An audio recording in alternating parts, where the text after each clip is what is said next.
काफी पहले अमेरिका ने पनामा पर भी इसी तरह का हमला किया था। इस तरह कह सकते हैं कि यह दूसरी घटना है। दोनों में फर्क यह है कि तब पनामा के राष्ट्रपति ने सरेंडर कर दिया था, लेकिन मादुरो ने सरेंडर नहीं किया।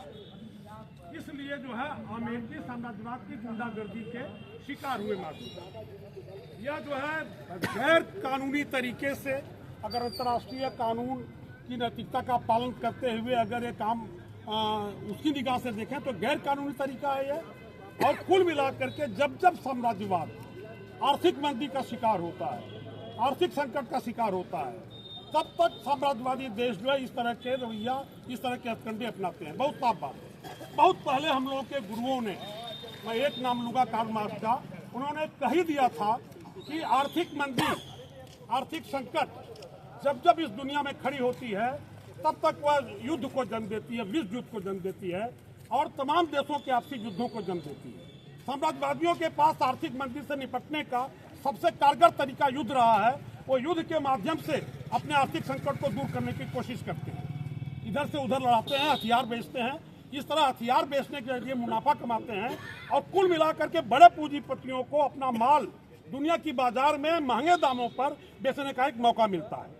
हमेशा ही युद्ध बड़े पूंजीपतियों के लिए मुनाफा कमाने का एक बड़ा अवसर होता है। तो एक मुख्य बात तो यह है कि जब जब दुनिया, खासतौर से साम्राज्यवादी देश आर्थिक मंदी के शिकार होते हैं, जब पूंजीवादी आर्थिक प्रणाली ऐसी है ही, पूंजीवादी उत्पादन पद्धति, उसकी वितरण प्रणाली निश्चित रूप से समय समय पर एक नियमित अंतराल से कभी जल्दी कभी देर में आर्थिक मंदी को, आर्थिक संकट को जन्म देती है। और इसी कारण से जो है युद्ध का खतरा पूरी दुनिया पर मंडराता है, जिसका सबसे ज्यादा नुकसान दुनिया भर के मजदूरों, मेहनतकशों को, उत्पीड़ितों को होता है, उठाना पड़ता है। दूसरी बात, एक बात है यह है कि पूरी दुनिया में हम सभी लोगों को मालूम है, इस हकीकत को हमें कबूल करना है, उससे आंख नहीं चुराना है। पूरी दुनिया में आज समाजवादी आंदोलन कमजोर स्थिति में, समाजवादी खेमा कमजोर स्थिति में, क्रांतिकारी ताकतें, लाल झंडे की ताकतें बिखरी हुई अवस्था में है। लेकिन आंदोलन मरा नहीं है, जिंदा है। हम इस उम्मीद के साथ ये आंदोलन लड़ रहे हैं पूरी दुनिया में।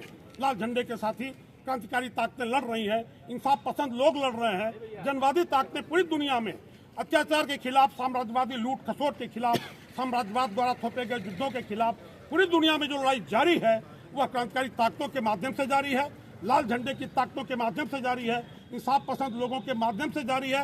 ये लड़ाई जिंदा है। अगर ये लड़ाई निश्चित तौर पर उस मंजिल तक पहुंचेगी जहां साम्राज्यवादी ताकतों को, फांसीवादी ताकतों को धूल चटा के हम लोग रहेंगे। निश्चित तौर पर हम फांसीवादी ताकतों को, साम्राज्यवादी ताकतों को धूल चटा के रहेंगे और फिर इस दुनिया में साम्राज्यवादी खेमा खड़ा होगा।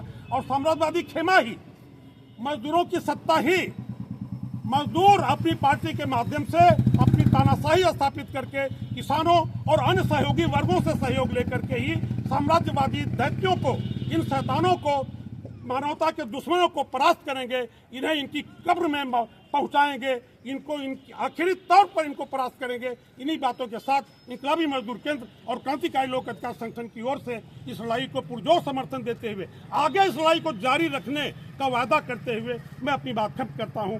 धन्यवाद।